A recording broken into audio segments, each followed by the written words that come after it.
Ho respirato tra gli abiti fin da ragazzina con mio padre. Mi è entrato nel sangue forse. È stato il corso naturale delle cose a portarmi qui e a ritornare tra l'altro qui a Nola, dove papà ha cominciato. I'm looking up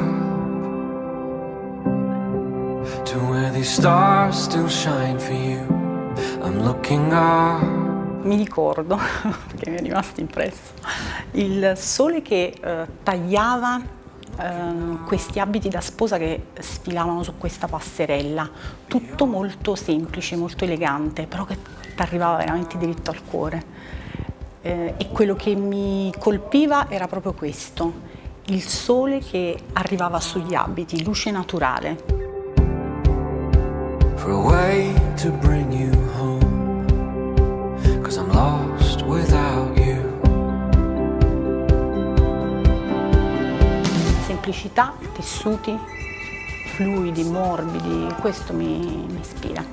That's wonderful.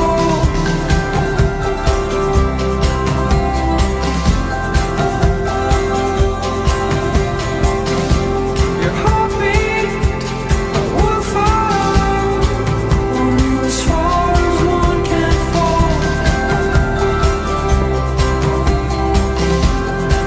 Only as far as one can fall. I'm looking up.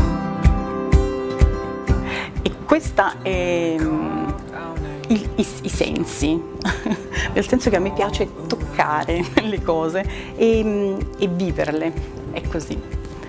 Io ho bisogno, ecco, di toccare, di respirare, di vedere, ho bisogno di avere un coinvolgimento dei sensi. Per me il contatto con la donna o comunque con le persone in genere è proprio questo, ascoltarle, sentirle ed entrare in contatto con loro, cercare di portare fuori le parti più nascoste, le parti più profonde, scoprirle, scoprirsi. E io mi scopro anche attraverso loro, penso che ognuno di noi sappia che cosa ha dentro, l'universo mondo che ha dentro, sì, e che ci si nasconde per paura, per imbarazzo, per difesa. Credo che ci sia subito un contatto e quindi è tutto molto spontaneo, molto naturale, non c'è costruzione, proprio no.